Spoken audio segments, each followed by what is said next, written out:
Dear students, இன்னைக்கு நம்ம 9th maths chapter 1 exercise 1.1ல உள்ள சம்ஸ் பார்க்க போகிறோம். பாருங்க, first sum, which of the following are sets? The collection of prime numbers up to 100. பாருங்க, prime numbers இருக்கு இல்லையா, நமக்கு தெரியும் prime numbers 2, 3, 5, 7, 11, 13, these are all prime numbers. இதெல்லாம் ஆல்ரெடி prime number நம்ம ஆல்ரெடி டிஃபைன் பண்ணியாச்சு. So the collection of prime number up to 100.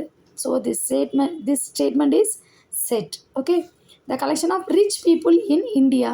இந்தியாவில் people இருக்காங்க, பட் ரிச் பீப்புள் யார்? ரிச் பீப்புள் இல்லைன்னு எப்படி டிஃபைன் பண்ணி எதாவது டிஃபைன் பண்ணியிருக்கோமா? இவங்க தான் ரிச்சு, இவங்கெல்லாம் புவர், அப்படி கிடையாது. So not defined word. So rich பீப்புள்னு நம்ம எந்த டிஃபைண்டும் இல்லை. So it is not set. The collection of all rivers in India. So rivers நம்ம இதெல்லாம் ரிவர், கங்கா, யமுனா, இதெல்லாம் ரிவர்னு நம்ம டிஃபைன் பண்ணி ஆல்ரெடி வச்சுருக்கோம். So this statement is set.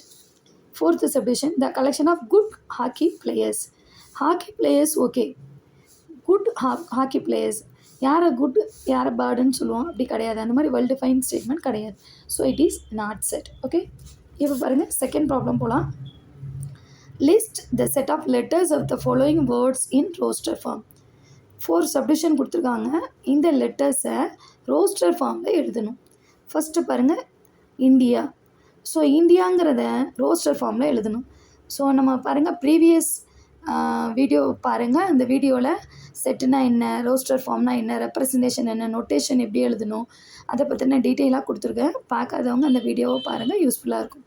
Okay, roster ஃபார்ம்னா நம்மளை செட்டில் உள்ள எலமெண்ட்டை லிஸ்ட் அவுட் பண்ணிடணும், அவ்வளோதான். பாருங்கள், இந்தியான் இருக்குது. இதை எப்படி எழுதுனா கர்லி ப்ராக்கெட்டில் செட் நேம், நம்மளே ஏதாவது ஒரு செட் நேம் எடுத்துக்கிறோம். செட் ஏன்னு எடுத்துட்டோம். கர்லி ப்ராக்கெட்டில் தான் எலமெண்ட்ஸ்லாம் எழுதணும். எந்த எலமெண்ட்டும் ரிப்பீட் ஆகக்கூடாது. பாருங்கள், ஐஎன் டிஐஏ 2 ஐ இருக்கு இல்லையா, ஏதாவது ஒரு தடவை தான் போடணும்.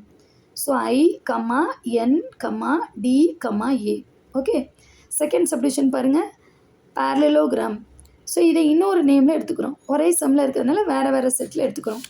Okay, so P A R comma, பாருங்கள் எல்லாமே கம்மா, எகைன் ஏ வருது, போடணும்னா போடக்கூடாது, ரிப்பீட் ஆகக்கூடாது.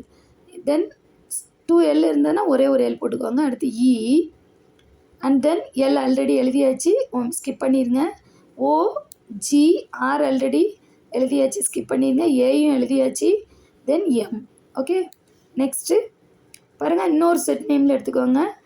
எம் ஐ 2 எஸ் இருந்ததுன்னா ஒரு எஸ்ஸு ஆல்ரெடி ஐ எழுதியாச்சு.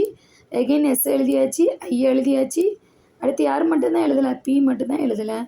ஸோ எம்ஐஎஸ்பி. ஓகே, ஒரே ஒரு 1 டைம் மட்டும்தான் எழுதணும், ரிப்பீட் பண்ணக்கூடாது. நெக்ஸ்ட்டு ஃபோர்த்து சப்டிவிஷன், வேறு ஒரு செட் நேமில் எடுத்துக்கோங்க, எனி நேம். ஓகே, டின்னு எடுத்துருக்கேன். கர்லி ப்ராக்கெட்டில் சி கம்மா இசட் கம்மா இ கம்மா சி 2 டைம் வந்தால் 1 டைம் தான் எழுதணும், எழுதியாச்சு. தென் ஹச்சு போட்டுக்கோங்க.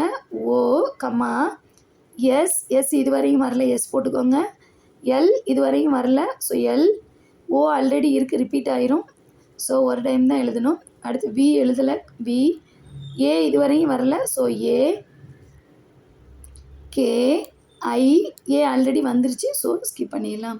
ஓ, தேங்க்யூ.